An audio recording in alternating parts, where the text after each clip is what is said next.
Good morning, and welcome back to Rise and Shine College Football. I'm your host, Jason Watkins, and if you love college football, you know you're in the right place. So before you forget, smash that red subscriber button, like our videos, and don't forget to ring the bell so you don't miss one moment of Hall of Fame college football. Welcome into the show, everybody. Carolyn Burton, Zachary Wilges, Benji, Mary J, AAA fam is in the house. Benji, yeah, welcome in everybody. Khalil Cooper, the Bot Ricks is here. We always got the Bot Ricks. Hey, welcome into the show, everybody. Glad everybody could make it in. Make sure you wipe your feet as you get here. Brandon Snake, thank you for coming in, sir. T Boomer, what's up, fellas? What's up? Glad everybody's in here. Yeah, you don't think I was gonna throw that one up on the screen, do you, Benji? No. Good morning.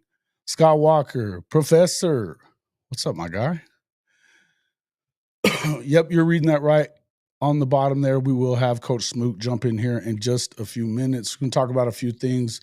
Mainly, I'm gonna have you guys jump in and be able to vote on our top 5 quarterbacks for the 2025 college football season. There is a form, right? Oops, that ain't it. Let me go back and get it real quick. Put that right here. All right, cool. Brandon Snake.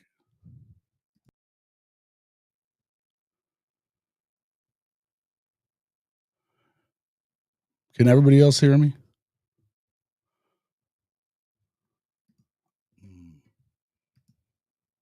Give me a 1 if you can hear me.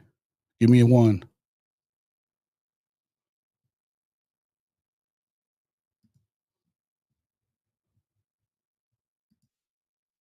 Give me a 1.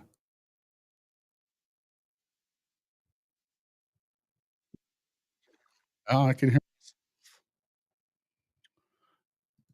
You may just need to turn it up. All right. Cool. I was just making sure. All right, cool. Good morning. Oh, you know what? I didn't add DJ Lagway to that group, and I better do that for sure. Yeah. Let me make sure I do that. Heck yeah, I gotta add DJ Lagway to that. Knew I was gonna forget somebody. That's why it's a vote. That's why I want everybody to vote in this deal for us. Make sure you jump in there and do that. That'd be great. All right. What else we got going on this morning? Everybody excited about? Let's see, Lag's got to be on the list. Yeah, no doubt. He's there, brother. No worries. Yeah, he's going to be definitely one of the best players in the country, I believe. The Gators are scary. Hey, what up there, Coop? I forgot you. What? You want to come in and join us? You're welcome to join us if you'd like. Come on. Or are you talking about you're one of the best quarterbacks in the country? Yeah, you probably are. Make sure you guys get over there and vote. Go ahead and pop that in there one more time. Good. All right. So make sure you get over there and vote for your top 5 quarterbacks. Cooper, are you saying that you'd like to come in, or are you just being funny? I'll send you a link either way. I was looking at that video when I hit your when I just went to your text messages. That's hilarious. We were joking around about I got this ridiculous knife the other day. It's ridiculous. Huge. I'll have to pop it up here in a minute so everybody can see it. It's hilarious though.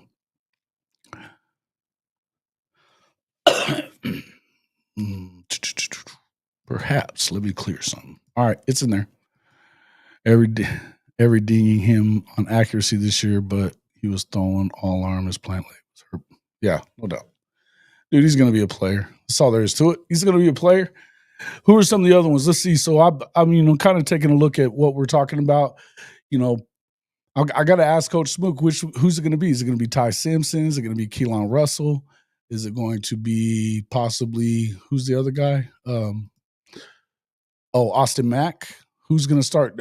AAA, let me know who you think will be the starting quarterback for your Alabama Crimson Tide in there. Will it be the Arch, the next Manning? Will it be Cade Klubnik, Sam Levitt from Arizona State, Marcel Reed from A&M, Drew Aller from Penn State, Beck? Is he going to go down to Miami, Carson Beck, and light it up? Methinks no. But I'll put him in there. Lenore Sellers, South Carolina, Nico Iamaleava, Tennessee, John Mateer from Oklahoma, Avery Johnson from Kansas State. Who do you guys think it might be? Who would be your top 5? Let's see. Sooner fans, hey, I like it. Let's get behind the team. Stop being so negative. Getting tired of some other OU channels. Oh, yeah. I wonder which ones those are. I think it's either Simpson or Russell starting for Bama. Okay. I sees it. Let's see. Arch, Clubs, Lagway, and Aller. So, okay. All right. Make sure you get on there and vote in on the form, and that'll be cool. Let's see. Good morning, Megan. Welcome into the show. Goated, what's up, dog? Boomer, Sooner. Let's see. Derek. Let's see. Let me get my shower and hop on for a bit. All right. You can only vote for one quarterback there, Snake.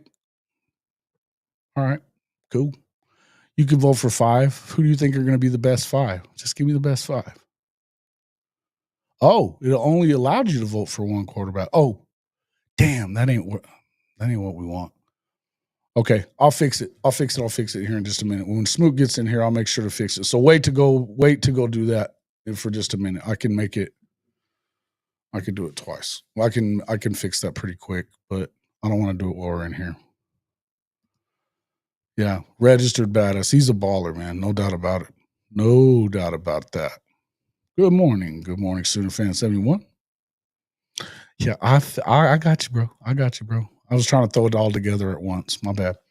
Yeah, we'll have Coach Smook in here in a few minutes. I'll fix it, and then we'll get from there. Make sure that you get over there. Like the streams on both channels. We're over on the Coach Smook Network right now as well. And he'll be in here in just a moment with us. So, yeah, make sure you jump in, like both channels. Become a subscriber to Coach Smook's Network if you have not already. If you haven't already, become a subscriber to Hall of Fame College Football. What are you waiting on? Come on now. All right. Let's see. Let me get this real quick. We are actually going to have 1 second.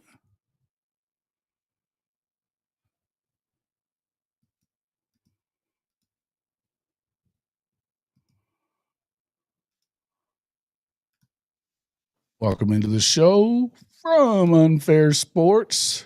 Coop, what's up, my guy? What is cracking? What is we don't hear you. You can't hear me? Got you now. Okay. There you are. What up, man? Right. Hey man, just enjoying a wonderful Wednesday. Wonderful Wednesday. Yeah. Day off? What? Why not? No, hell no. Well, why would you be off? Wonderful Wednesday. It's been a little rainy around here, man. I'm not exactly loving that, but it isn't freezing ass right now. So, yeah, not yet here. I think we're supposed to get it later today, and I've seen people in Oklahoma City already complaining about drivers and stuff like that. So, it's again, it's crazy. I mean, what was it? 20 degrees and snowing everywhere in the United States a couple days ago, and yeah.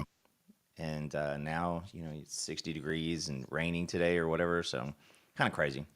Yeah, no doubt. It's the weather has been wild, man, everywhere. When it's snowing down in the South, in Baton Rouge and Tuscaloosa and everywhere in between, that's wild. I saw I saw some awesome videos of dudes on airboats and shit in the snow. Yeah. That was great.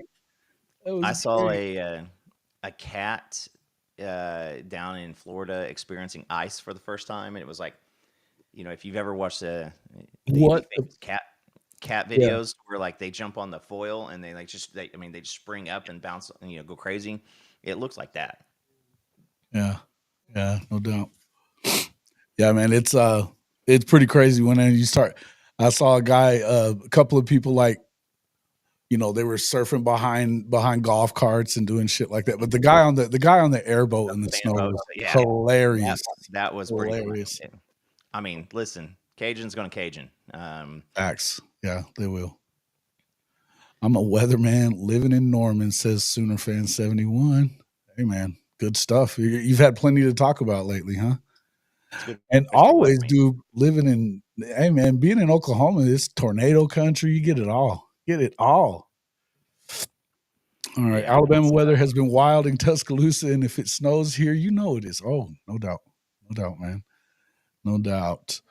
All right. Brandon Snake says, gonna have a big turnaround. They've definitely been catching crap from the portal players signed. Let's talk a little bit about that. There's been a lot of negativity going around back and forth. I mean, I've been having fun lately, actually. So, uh, you know, it is what it is. But, you know, I don't know. What do you think? Obviously, the not getting Knowles to go over it turned some Oklahoma fans a little wild. What are your thoughts about that? What were your thoughts about that going into? I kind of think I know what it is, but let us know. Yeah. Here's my thought on it. It's kind of like when you open your email up and you see an email from a Nigerian prince offering you a bunch of money, and then you start telling all your friends and family about it just to find out that it's not real. Like it never was real. So if you have any frustration around it, about you not getting the $18 trillion from the Nigerian prince, I mean it's kind of on you. Now that being said, it the thing happened, and what really happened is the conversations sprung up. Obviously, Knowles just wanted out of Ohio State. I mean, that just seems like it was the apparent piece. Too much smoke around everything. But man, I just got to say that, like, oh, Brinsky, what's up, brother? Um, I just got to say that it is a very listen. I said it was going to be great for the optics, and then for what it would potentially do for Brent Venables to free him up to be that CEO coach. But I've done some thinking since then, Jason, and it's just plain and simple. Is this year's big for this program, and that's it. Just is what it is. Last year was a just a freak of nature year, and you are scrambling just to do something. And this year, we talked about the year two under Brent Venables, with what would it matter and what would it mean to have the players on the team who've already been in the system so they could sit there and coach and help out with the coaching piece and elevate them in. Well, Danny Stutzman, Billy, Woody, Ethan Downs, all those guys, different, almost at every single level, you had a difference maker who was going to be able to talk about the system and help out with that. Well, now you've got this new crop of guys who need to take over as that leadership piece. Your Kip Lewis, your R. Mason, potentially Jaden Stone, guys in the secondary. Those guys need to take over. Well, if you bring in a Jim Knowles system with new terminology, new everything, now nobody knows anything of what's going on. And I think that you could probably progress throughout the season, but I think that it actually works out in our favor. It seems that there's a little bit of drama around the Knowles situation. And would it be great to have the national championship winning defensive coordinator leave and come here? Yeah, 100%. That is undeniable. The optics around that would have been phenomenal. But I'm not sure that we didn't dodge something. We're still, I think that this year we'll probably have something along the lines of getting, a defensive person in place. I think that we might see something around that this week. But when it all comes down to it, you need uniformity on that side of the ball because you're going to be transitioning on the offensive side of the ball. And this year's just too damn important for it, especially with the amount of new quarterbacks that you're going to be facing, at least 6 new quarterbacks, at teams. And so Listen, it's over. It's done. Like we know what the hope was. We know what the result was in the end. We still have Brent Venables as our in the defense was not the issue, Jason. We can all agree on that. The defense I was not agree. the issue this year. So now it's time. All right, let's move on. Okay, had a little fight with my son this morning. He was upset about something from like 2 or 3 days ago, and I'm like, man, you're letting this continue to drag in. And if you pull past harm and just hold on to it, all it does is hamper anything you do in the future. And you got to be able to step out of the past issues to move on. We just dropped it this morning. We've got a lot of good stuff to talk about. There's a lot of good things happening with the program. Jay and I did an interview with Jaden O'Neill last night. So if you guys want to head over our channel and check it out, oh man, I can't speak now. Now I'm starstruck. I'm starstruck. Aren't we all, bro? Starstruck. Whenever you get the Smook in here, bro, it's just a little different. You know what I'm saying? Chill, brothers, chill. What's up, man? I'm glad to be on the camera, y'all. Like it's been so busy the past week and a half, yo.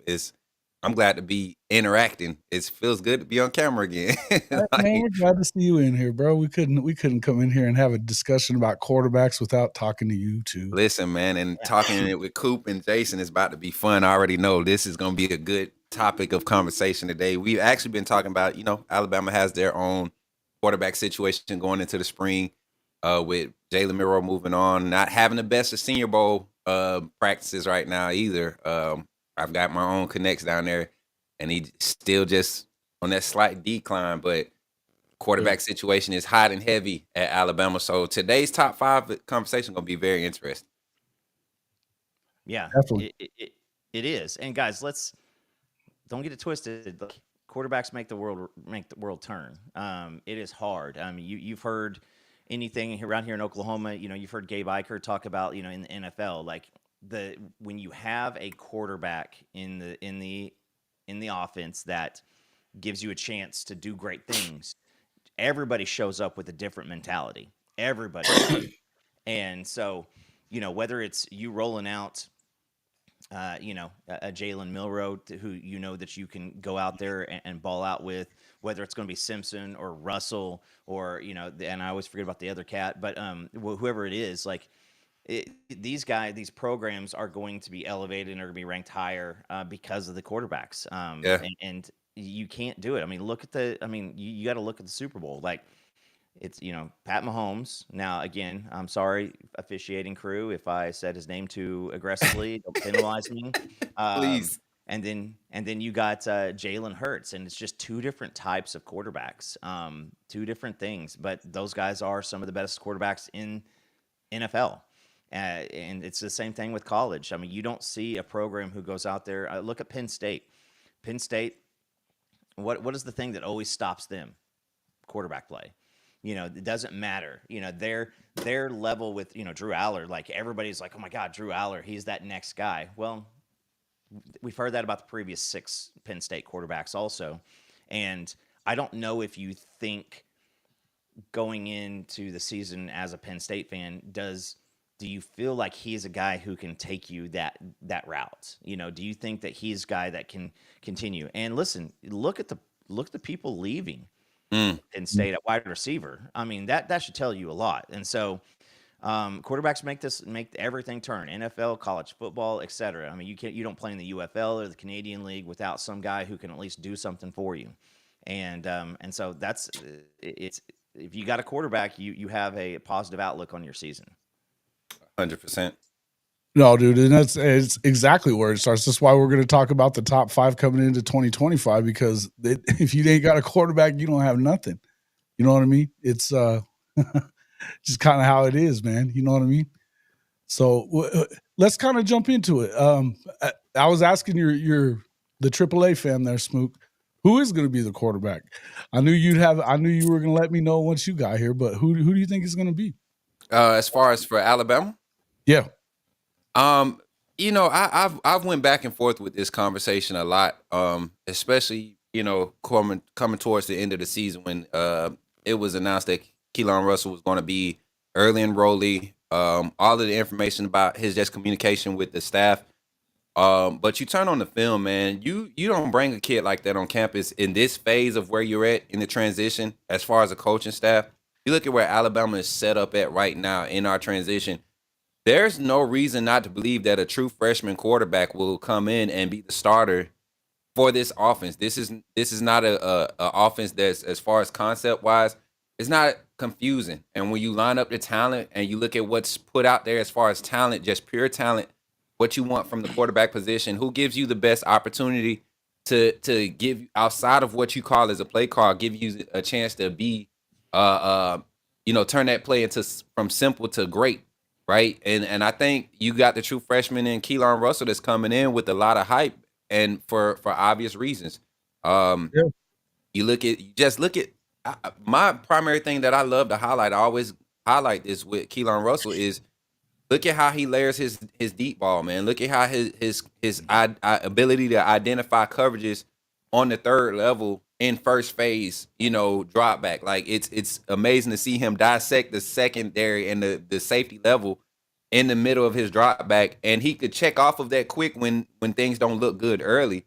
But also his ability to manipulate the pocket. I literally just did a short on Keelan Russell, but I think he has a real good chance. But if I'm being realistic and I'm looking at what Ty Simpson brings to the table, also Austin Mack, I think Ty Simpson has the best opportunity. It's up to him to really separate. But if I'm picking, I'm throwing my young guy out there. It's a new age, man. It's a new age. Ty Simpson has had two camps now to really separate. And with Jalen Miro's struggles, he was never able to eclipse that. So why not throw the young guy out there and then really turn the page on this? So I'm going with Keelan Russell for Bama to take the first snaps in the fall. Welcome into the show, our boy from High Top Sports, High Top Recruiting, Cody the Professor. What's up, my guy? Good to see you. What's up, guys? What's up, Cody? Hey, what's good, man? Another day. Hey, we're talking it up. I wasn't expecting guests other than just me and Smook, but I like it. Now we're going to really talk quarterbacks here, man. Now we get to talk quarterbacks. Yeah, that was my guess, and I kind of figured you might think about Keelan Russell, Smook. He seems to have every tool at his disposal, right? Makes you kind of to me, I feel like it's a good choice. But Austin Mack also, I think, already kind of knowing the system that they ran there, does he not have a little bit of a leg up there? If him being a good thrower, or I can see what you're saying about Ty Simpson too, but yeah.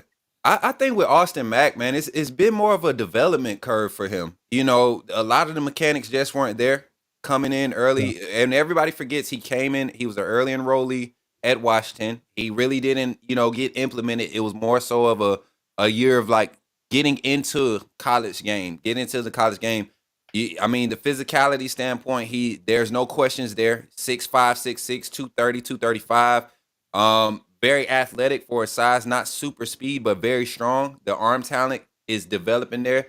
I just think it's a learning curve that he's overcoming.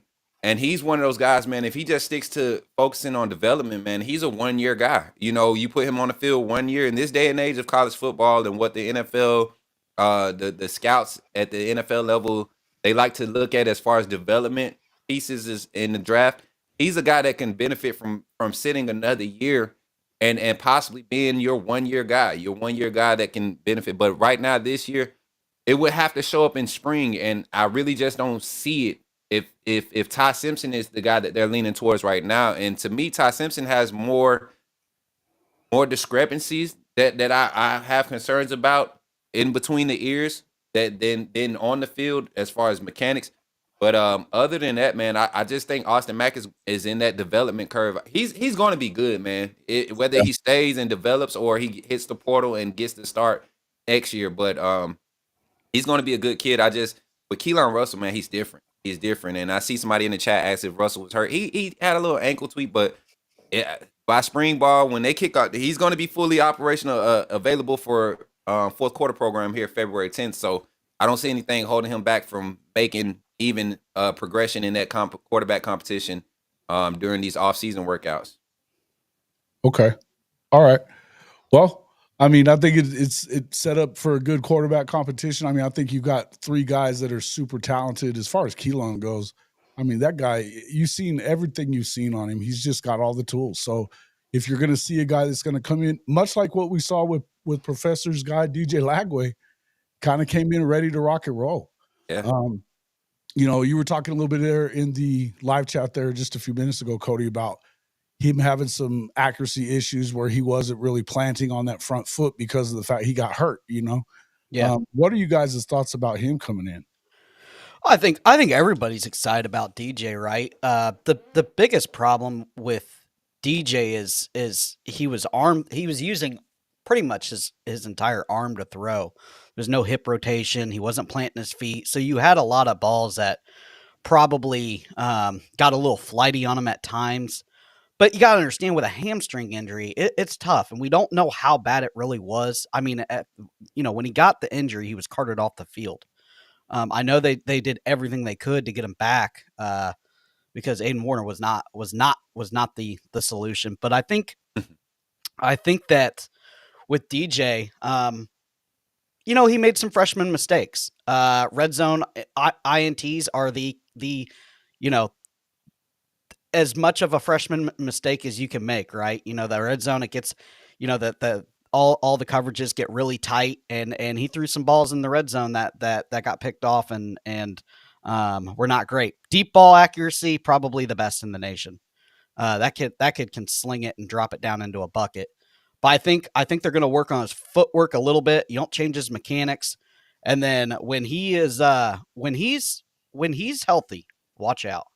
I also got to say with Keelan Russell, I don't know if Bama starts him right away, but he will be a starter by the end of the year. You're not going to hold that kid back. And I'm not a guy that's a proponent of starting young kids in the SEC.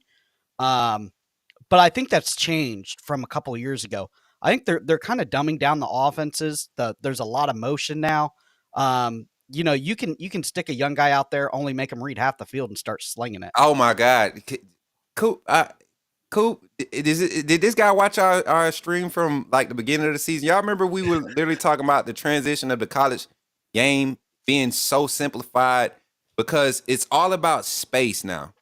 And if you can take a high level quarterback at the high school level who can, make all the throws at the high school level and give him half a field and watch him progressively grow efficiently, consistently with your play calling, and let's say week one. And I'm what's my brother's name? Professor. I'm gonna have to. I'm telling you, man, this kid. There's a lot of hype around him because of what people see from the outside. But watching this young man work out and see him make certain passes, man, just the mechanics. It's not even the pass itself, just the mechanics, the consistency of it. The last quarterback I saw move like that was probably maybe Nico. And, his junior year, all the hype around Nico and just how consistent he was, but translated on the field during the season, Bryce Young, man. I'm telling you, not the style, just the way it carried over, and he's different, man. So, but you're right, man. The simplifying of the offense, the pre-snap motion, the RPO concepts is what they're doing from middle school up into high school. Until they graduate from high school now. We're running on the Pee Wee team right now. We run a wing T and added motion this year, and it was devastating. Yeah. And they understand it. They playing it on the video games now. They understand it. And it's easy to grasp, man. I think it's always easier to grasp for these guys because of the PlayStation era, man. They run every damn set there is going back to the damn wing T. Come on. Go ahead, Coop. What were you about to say? I would say this is I like what Florida was able to do with Lagway because let's be honest, Lagway comes in, you saw some glimpses, and then you saw the struggles, and they stuck with them, and they allowed it to happen. And I just wonder if in today's college football, with the ability for you to lose a couple games and it not affect your entire season, if you can run it out with them. So, a program like with Keelan coming in, do you allow him to have some struggles earlier in the season with the hopes that by the end, he's going to get some stuff figured out? Like, can Alabama go win a national championship this year with Keelan?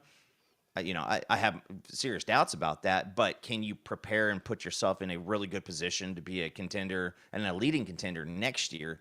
Yeah, you sure can. And these guys, with the talent and with the capabilities, you got that free agency / transfer portal option too, to Hmm. where you get guys out here, you put them up there, and you give them the opportunity to really see what you still need, and you can go out and you can get another player. Obviously Keelan's going to have a big hop up because of Ryan Williams. Like that's a cheat code for you at wide receiver, and that's not one of the things that every single young quarterback's going to get, is a freak of nature at wide receiver like that. But I want to see those capabilities for you to allow your quarterback to progress and get through some of those growing pains. Because I mean, let's be honest, like everybody thought Florida could have a better season this year and have a worse record than last year, Hmm. and so you had some capabilities to play and to set up your future.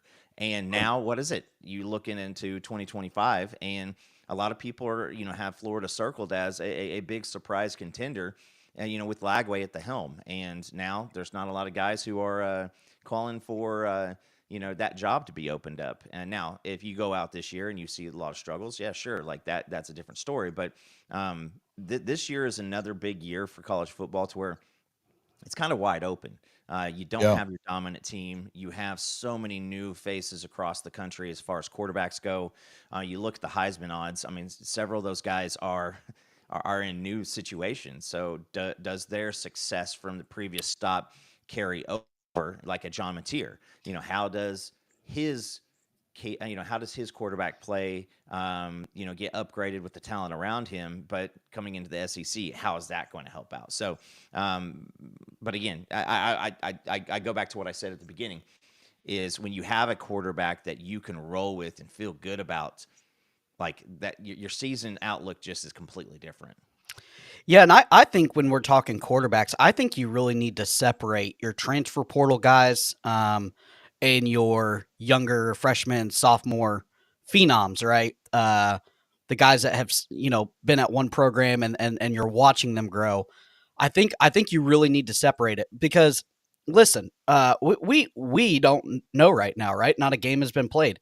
We don't know if it's going to work down in Miami with Beck and that elbow injury. That's a devastating injury. A lot of people don't know that, but you lose a lot of velocity on the ball with that elbow injury. It's a tough one to come back from. But they're thinking it's going to be the rekindling of Cam Ward. That's a once in a lifetime hit in the transfer portal. You're going to swing and miss on 10, 15 quarterbacks in the transfer portal before you get a year like Cam Ward. So I think when you talk quarterbacks, you definitely gotta you have to split between the transfer portal guys and then your homegrown high school guys right now, the younger guys. I think that's the only fair way to do it. And then you need to look at the pieces that offense has around them. Is offensive line solid? Is the play calling suitable for them? Because Very. not every quarterback is going to fit, right? And then you need to look at, do they have weapons around them? Do they have a good run game? Do they have wide receivers? I think that's what we really need to be looking for when we start looking into these quarterbacks. It's the situation around them, because I was about to Absolutely. do, last year I had last year I put together all the returning stats, and Smook, I think I talked to you about this. Is it concerned me with a new system and almost no returning production around Jalen Milroe. I thought Alabama was going to have some issues, and it kind of turned out to be true. And then Mhm. look at the Sooners. I mean, every single person on that stat sheet disappeared at some point in the season. And so looking at the situation around him, because if you bring a new quarterback in, whether it's homegrown or it's transfer, and he's throwing to guys that, I mean, are going to be majoring in something else after college, It's that's tough. not a recipe for success. And then you also have to have something on the other side too, because I mean, let's talk about it. And Benji, this might ruffle your feathers. The most unfair situation in college football in 2025 is going to be the expectations around Arch Manning. You are basically telling me at this point in time that his first year starting, Arch Manning is expected to win the national championship and the Heisman. Like that's a story in itself. And if he puts himself out there and does a good job, his name's going to be out there. But I Sure. mean, how do you got to also have a defense. So it is a full complementary football package around a young quarterback. You can't put a guy out like Jackson Arnold and say, hey, your offense coordinator sucks. You're going to have 0 wide receivers. Oh, And also, oh, we're going to filter through about 37 offensive line combinations. Good luck, young fella, oh. because you get no chance to establish like a base concept for that player. Whereas like Lagway last year, he got a base concept finally set for him at some point, and he was able to go through and do some good things. Yeah, Benji says, "Why would it ruffle my feathers? We are back. Of course, they're always back at Texas. Been Always, back for always, 20 years always. now. They've been back forever. Yeah. Since Mac left.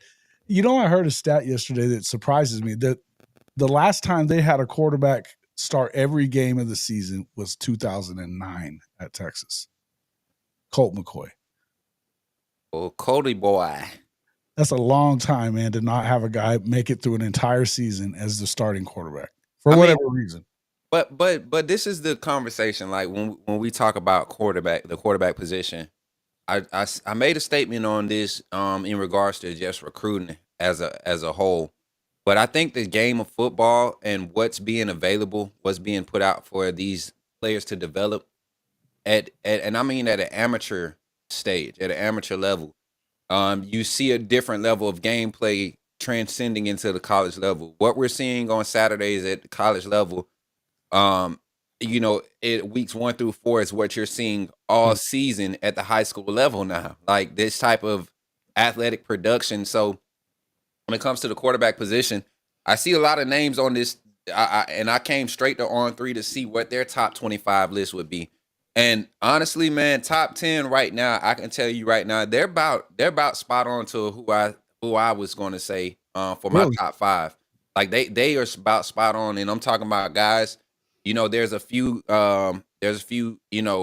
what ifs or who might be's, but then there's a few like provens that I think can really just separate from the pack when you're talking about your top quarterbacks coming into the 2025 season, man. Even with new destinations, I kind of like as much as I hate to admit it, I like the fact that what's his name is moving to Miami. Carson Beck. I would like to see Carson Beck with a different play caller. I think Mike Bobo is hindering Carson Beck. He has like this mental block because Carson Beck, first 4 or 5 weeks of the season, he looks like an NFL style quarterback. Nothing great, just efficient, just showing his IQ, showing his level of experience, and then it just hits a wall because you can tell it's the play.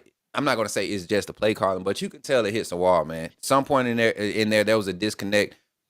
Even that Florida game, man. If you don't lose Lagway, that offense struggled because of the play calling. They just could not get out of their own way. So, I'm ready. I don't know what Jason got going on, but I'm ready to get into this top 5 conversation because, like I said, man, the quarterback position surprised me this year. With a lot of guys that emerged and ended up. I mean, come on, former Bama transfer Eli Holston at Pitt. The way he took off this season, like that was crazy. Nobody saw that coming out of Pitt.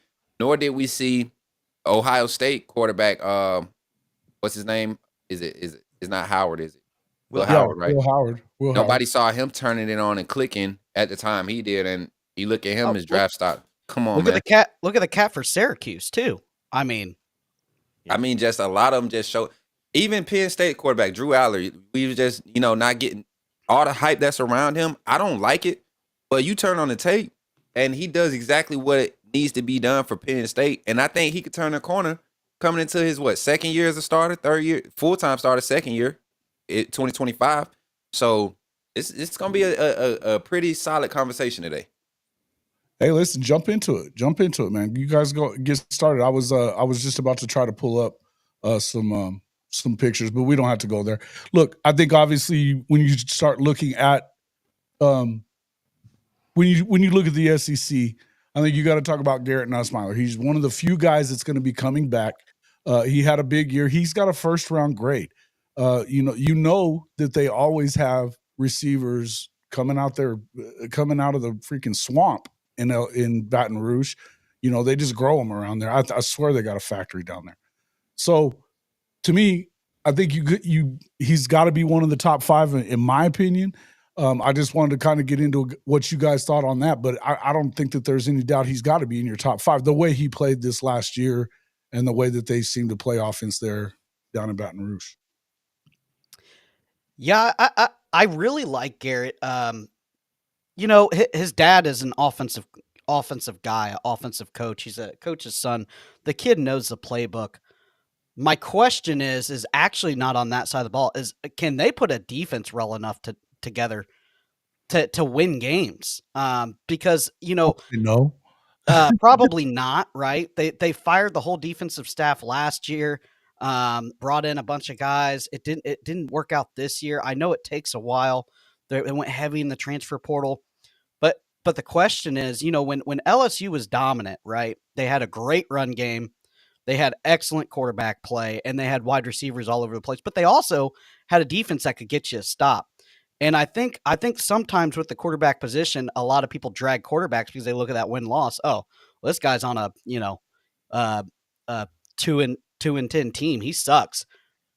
The quarterback is always going to get the blame, but I don't think Garrett needs to get most of the blame. There were games that, like the Florida game, which the offensive line let him down, and that's another piece. Pieces around him. They gotta retool that offensive line. They're gonna have weapons. We know that. You may not know the names. I may not know the names, but they just build them out there different. Yeah, and I would say this with LSU. I mean, it's every few years they either put together a freak team that goes through, runs through, and there's nothing that anybody in college football can do about it. They're just destined to win that championship, or they massively underperform based off their expectations. So which way is that going to go this year? Yeah. Because, he did. And again, I don't know what deal with the devil he made. I don't know what they shot him up with. And, in that OU game, the guy was getting rocked left and right. He gets hurt. He comes back in, and all of a sudden he leveled up. It went crazy. So, I mean, I like that resilience from him. Sucked. Love that resilience from him. The A&M game was another game to where, he was there was like 3 different games within the game, and he was able to ride the ebbs and flows. But let's just say, like, to get to the end, if we're talking like national championship, you also gotta have it for more games than you've ever had to before. And so that health, that there's a little bit of luck that goes with that too, because you lose a top offensive lineman, you lose a top defensive player, you lose somebody in the wide receiver core, and you take a hit as a team. It just is what it is. And can you make it through an SEC, a Big Ten, an ACC schedule, and then go through those playoffs, and then still have the health when it's all time? It comes down to the nut clenching time. Nuss is overrated, says Bevo's bodyguard. He's always got something to say. Go ahead there, Smook. Yeah, so I was going to say this. When it comes to Garrett Nussmeier, like you all said, wide receivers, of course, offensive line is going to be a huge thing for him. And I think this year they're going to be solid. Like you all said, they're hitting the portal. It's about a bunch of young guys that's going to develop on their roster. I see him having a lot of tangibles that people don't give him credit for. His ability to extend plays. Hot route check downs, all of that stuff. He's key on it. And to Professor's point, you got to look at it, man. He's the son of an actual offensive mind, somebody that's been in the trenches of the SEC throughout a lot of his coaching career. So this young man's not foreign to this type of pressure.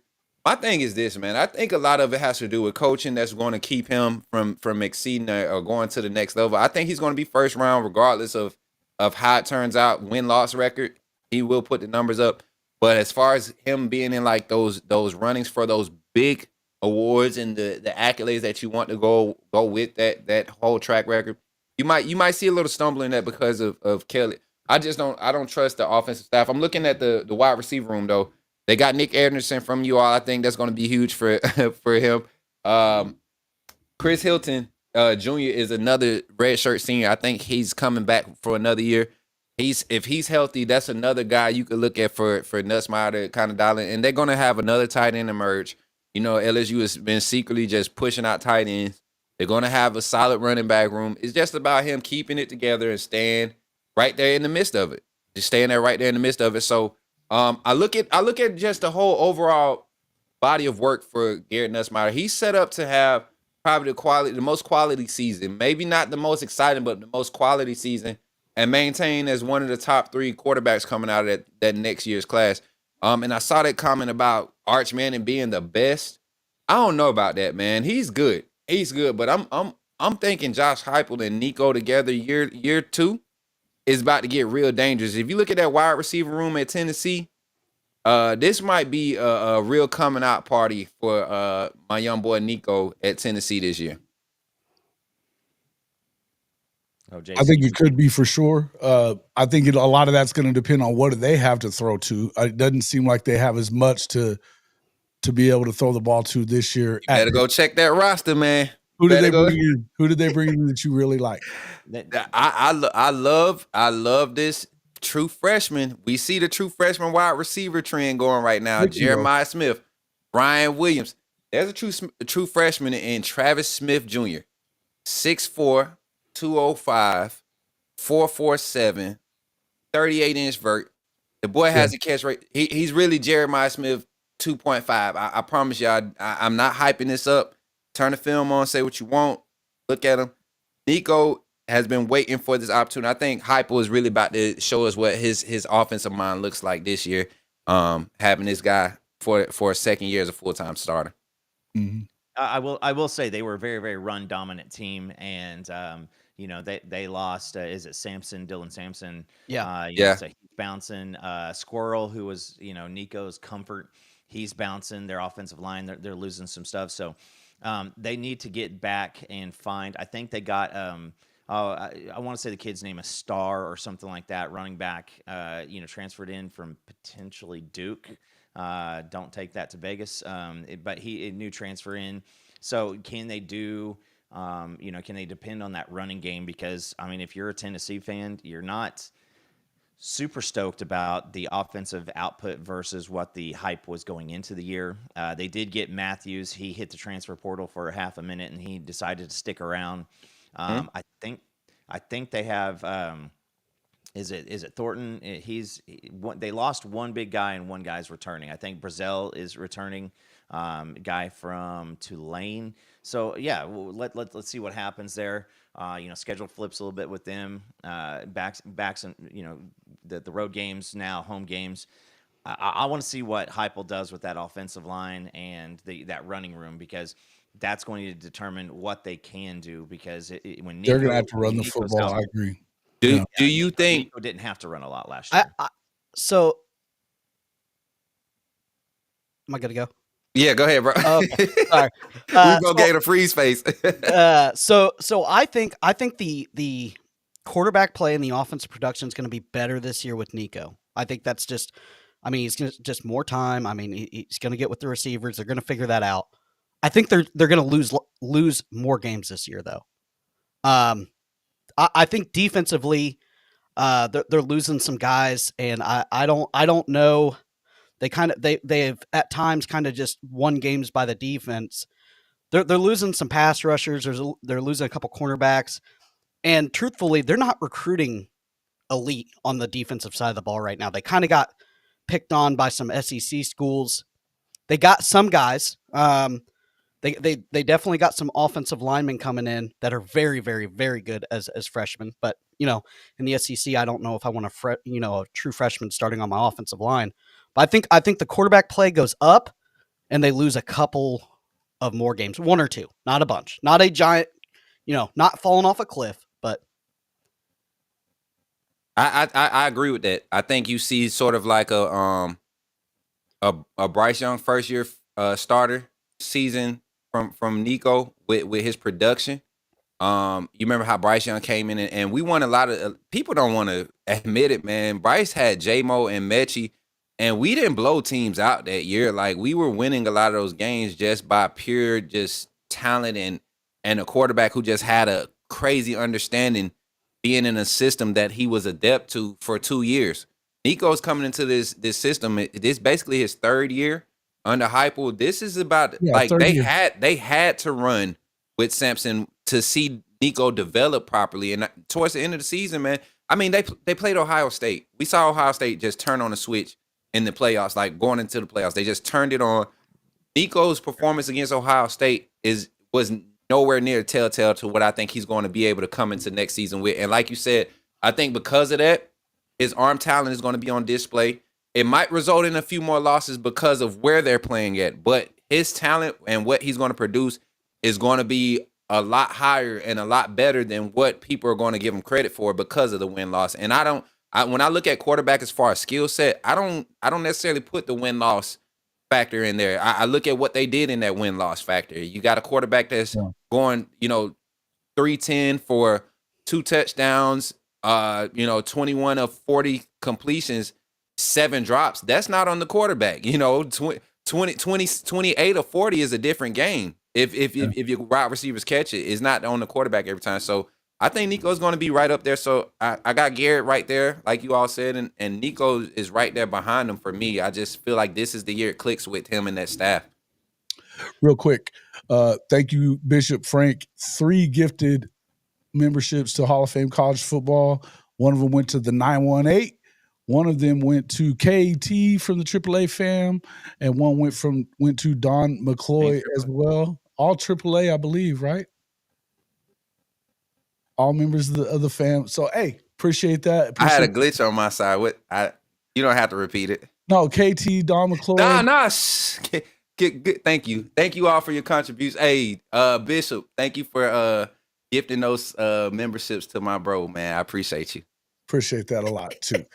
All right, bro. It's not Friday. I can't act up today. You can act up. You know how it is on this show. We act up. This is kind of how we roll. Man, keep it going, man. I'm gonna go ahead and for my Sooners, let's talk about John Mateer, man. This guy was the number one transfer portal quarterback up until that Beck went in it, according to most everybody. He had over 40 touchdowns. Now, he did play in the Mountain West system, but Coop, everything that I see from this guy screams that he's very, very good. He can run, he can throw, he's got that moxie to him. Seems like he may be a hell of a player. Is he in the top 5 for you? Yeah, I think he is, until he isn't. I mean, he's got to play himself out of that. Everybody wants to point out where he played last year. Looking at what the quarterbacks on Oklahoma were able to do against teams like Houston and Temple and Tulane wasn't much. Even Temple, where Jackson Arnold in that offense threw up, 50 points. Most of that was because the defense getting the ball turned over in plus territory 6 times. And then, we were, 0 for 11 or 0 for 12 on first downs, in that game. And so if you say like, well, Mateer did it against nothing. Well, let's just be honest with ourselves. Like, our quarterbacks last year weren't doing it against nothing.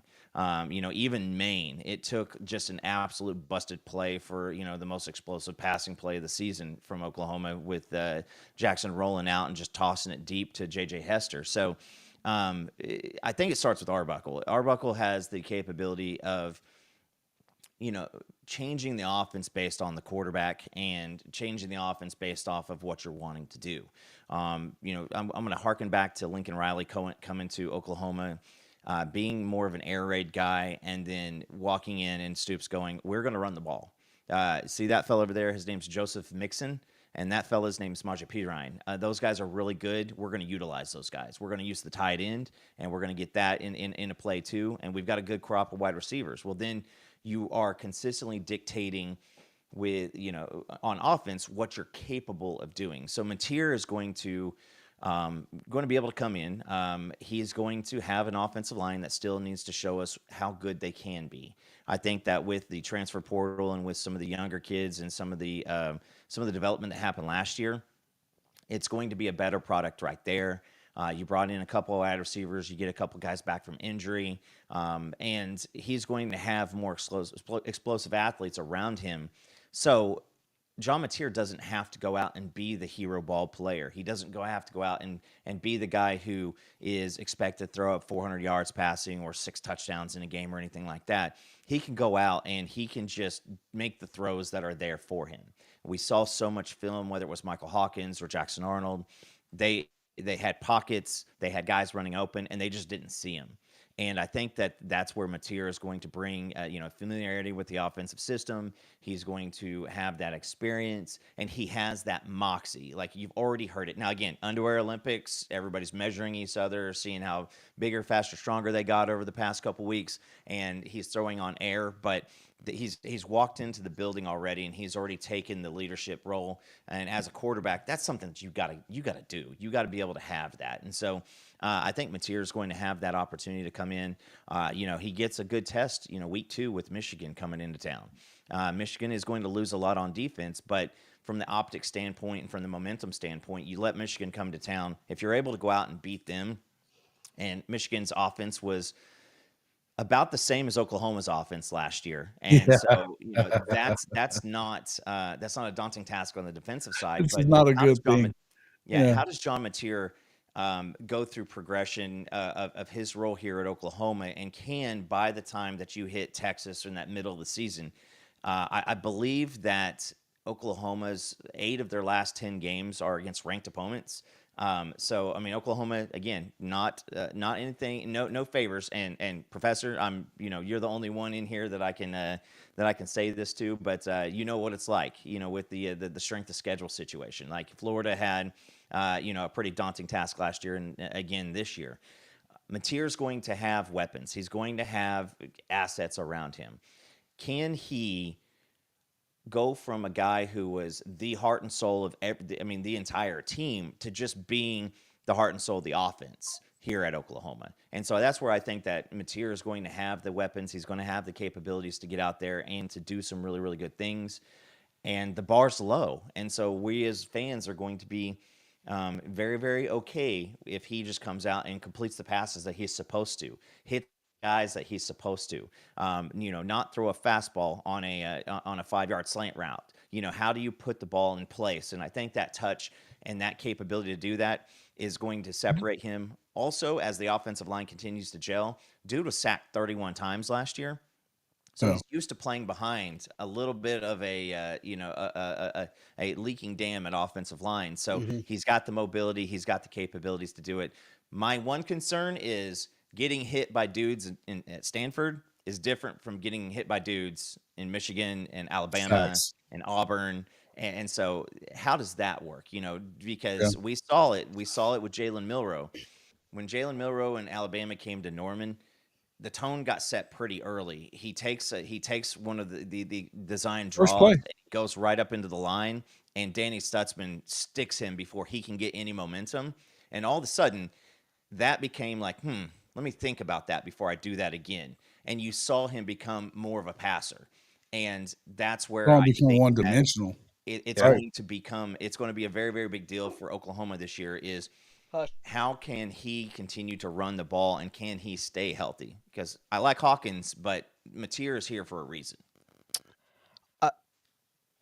Go ahead. I was just going to say what I was going to say about that is I like Mateer a lot too. But the beauty of that is I think he can go out there and be who he is, because you do have a kid that 8 months from now, he should be a lot better in a system with a quarterback coach and being able to go out there and learn from these guys as well. So if you get into a situation where you get this guy hurt, I think that Michael Hawkins is absolutely capable of coming in and filling in nicely there. I still believe that he's going to be one of those guys that's going to be in New York for the Heisman before this is all over with. I believe he is. So he can throw it, he can run it. But I love John Mateer. I think what we're seeing out of him and what we've seen out of him, I've watched 2 full seasons now of just Arbuckle's offense. I love what they do. I feel like Bevo's bodyguard asked in there, who the hell is he going to throw to himself? They've got some good receivers that are coming in the portal too, and guys that have some production. Go ahead there, Smook. I was going to say, I love when people say that, because there's a name that I don't know if you all have followed him, but go look at Keontez Lewis's film. Please go look at Keontez. He has tested already testing what they expected. His testing has eclipsed that. So Keontez Lewis, I'm with you 100%. If you don't know that name, get familiar. Get to know it. He will be what Ohio State lost in J-Mo when we got him from Ohio State. That's what Keontae Lewis will be for Oklahoma's offense. That put him at the Z, put him at the slot, give him a side of the field, and let him stretch let him stretch the defense. Let him make the safeties get in conflict. Let him expose one-on-ones. That's what he's going to do. And the fact is deceptive top end speed. That's exactly what I believe Oklahoma and just health issues. So Mateer coming into that type of situation, with a system like you said he's familiar with, it puts him right there in the mix. Washington State just doesn't run a basic air raid type scheme. This is something he's going to be asked to do less at Oklahoma, and I think that favors him. And also, you worry about your offensive line maybe at Oklahoma a little bit in a few spots, but it helps the offensive line come along where you got an experienced quarterback coming into a system he's familiar with. Yes. I think a lot of people have talked about that. Go ahead, Professor. But I was saying a lot of people have talked about when you got a guy that comes in, he already knows everything that he's doing. He's kind of to me, people have made this comparison to Baker. I'm not going there, but just dripping that confidence of being able to come in and know what he's doing it almost boosts the rest of the offense to know, hey, we got a guy. You know what I mean? Go ahead, Professor. Yeah, I think the biggest thing I saw last year with both OU quarterbacks is they would run themselves right into pressure, and that is a thing that high schoolers get away with, and when you get to the college level, you don't. And it showed in a lot of games for me that they just weren't comfortable sitting in a college football pocket. It's different, right? It's not going to be perfect. You're going to have guys at your feet, and you got to step up and make throws.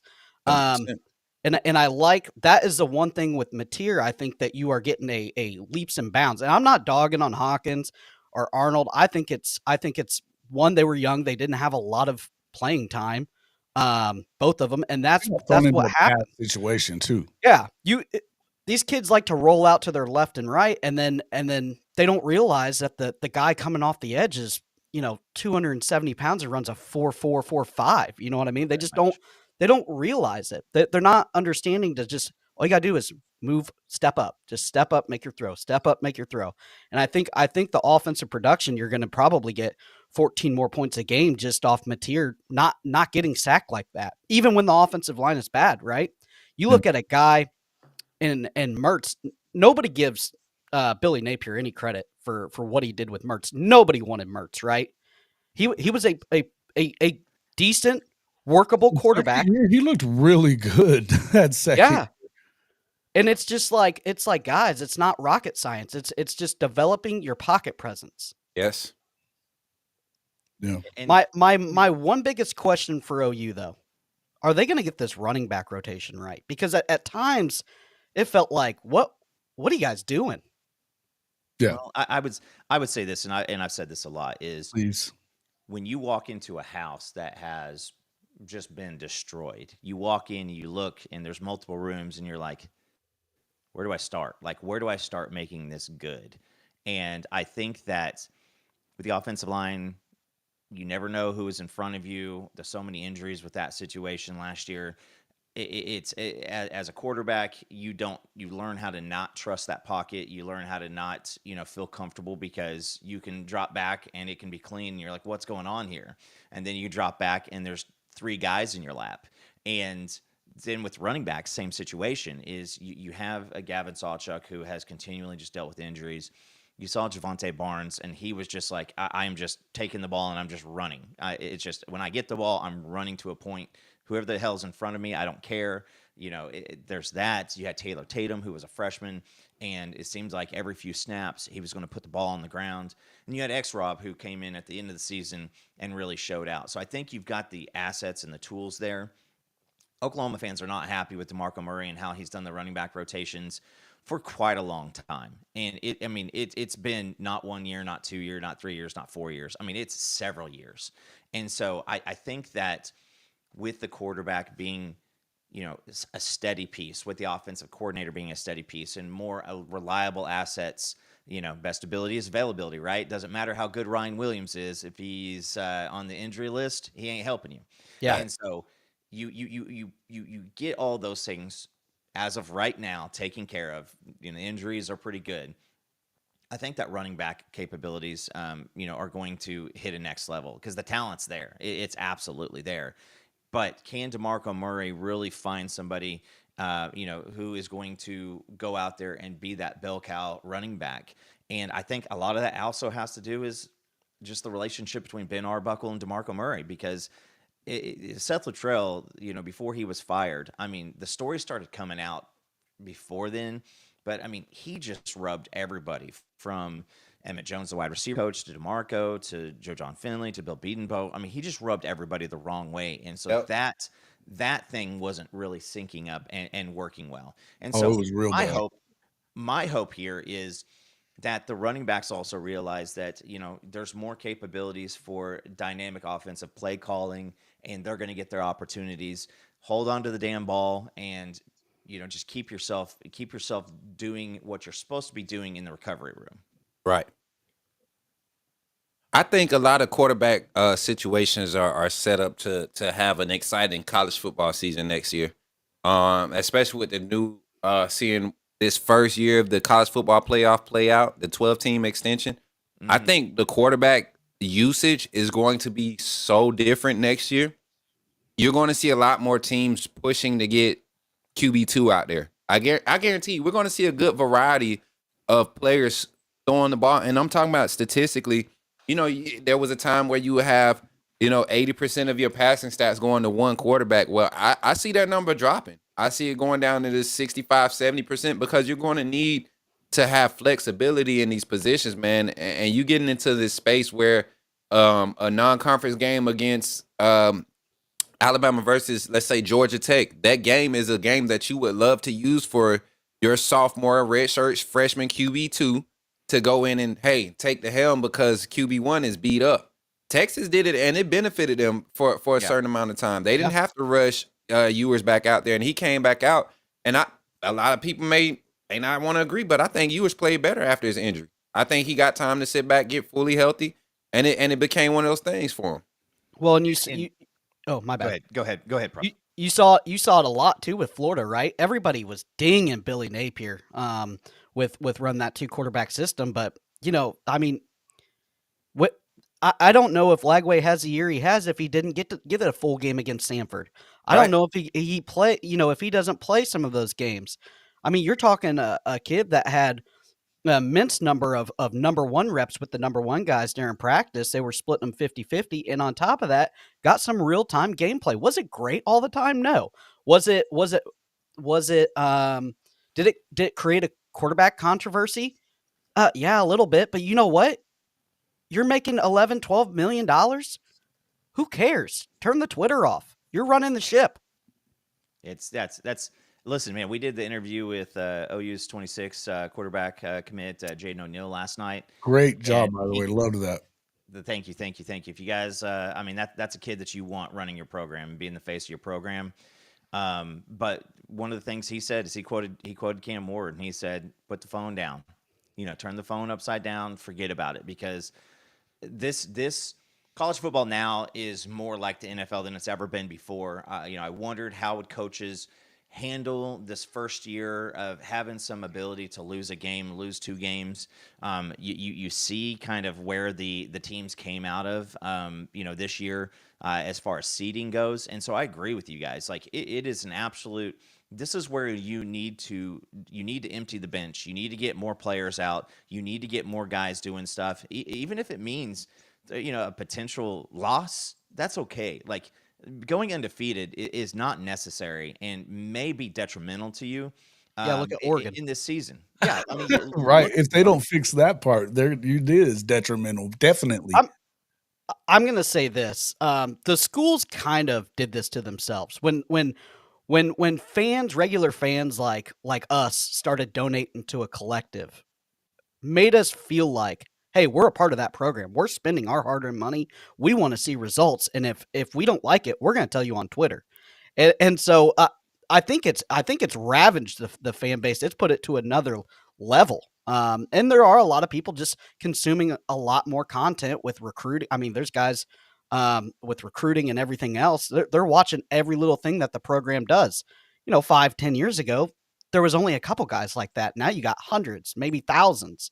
So the schools kind of did it to themselves, but it is what it is. Yep. So right now, if we've talked about what three quarterbacks right now. I say like primarily as far as top 5 quarterbacks right now. I think we all can agree on in no specific order. I look at we've said started off with Garrett Nussmeier, if I'm not mistaken, right? We started off with Garrett. I think I honestly I think across the board, not necessarily what he did, but quality of quarterback, looking at the makeup, the body of work, he might really be your number 1 quarterback coming into the season. I don't think he finishes there, but coming into the season, he might be your number 1. Then you got I threw Nico's name out there. We got DJ Lagway out there. We got John Mateer out there. Who's actually in that top 5 right now of the 4 names that we thrown out there? I'll put mines out there as Garrett Nussmeier. I'm cool with that one. I love that him being in the top 5. Yeah. I mean, I'm gonna throw a new name out there because I think that there's some debate that can go around this, and that's Sam Levitt at Arizona State. You know, Levitt was kind of the forgotten fella because of Scatabo, and Scatabo. I mean, that guy is. What would you say? He's like a blue collar Christian McCaffrey. Yeah. I mean, it's like if you literally took like a success story on Netflix. And about somebody who could grow up and idolize. That's kind of what he reminds me of. But does Arizona State have the capability to go put another year out there like that? Because that was a very, very successful team. You win the Big 12. Your first year in, you did it in pretty good fashion too. So, what do you guys think about Levitt here in 25? Personally, I think I was kind of waiting to see what, when we were going to bring him up. Guys, they got a freaking dude at wide receiver. He was banged up during the playoff game, but Jordan Tyson is going to be unworldly. And I think they can find another running back, not going to be like Scatabo, but they can supplement. They could get a guy that's good catching out of the backfield and then, a good downhill runner like that. So it's, I don't think Scatabo is a giant loss if they can fill in a couple of good running backs. Yeah, I mean, you're not going to get another Scatabo in there very often. They kind of come around every once in a while, right? But I do think that, look, Kenny Dillingham knows what he's doing. He is playing out there in the Big 12, which, there's not as many great defenses in that league, but they proved that they can do it. And he's a guy that has put really good offenses on the field more times than he didn't. The guy knows what he's doing. I like what Sam Levitt is. I would agree with you on that. I don't know if he's top 5 or not necessarily. Another one that I would have brought up, definitely Lenore Sellers. It's a question about whether he can throw it well enough. And you guys already know, if you watch this show, I'm not a Beamer guy, but I do think that talent-wise, athleticism-wise, Coach Smook, that dude could get it, right? He gives me what's the Arkansas quarterback name? Yeah, I'm forgetting now too. You get not Finley. I forget his name, but Jefferson, KJ Jefferson. KJ. The North Sellers gives me his type of energy, the type of quarterback that you can win a lot of games with just by his just pure determination. But you want to see like the quarterback values come out. And I don't think he does like Jalen Miro. His legs were just great, right? That's something you don't just win with that. You can really change games with his legs if you can get his arm to be somewhat consistent. I think Lenore Sellers is, if you just get him to make the right decisions all the time, more often than none, he's a different level quarterback because the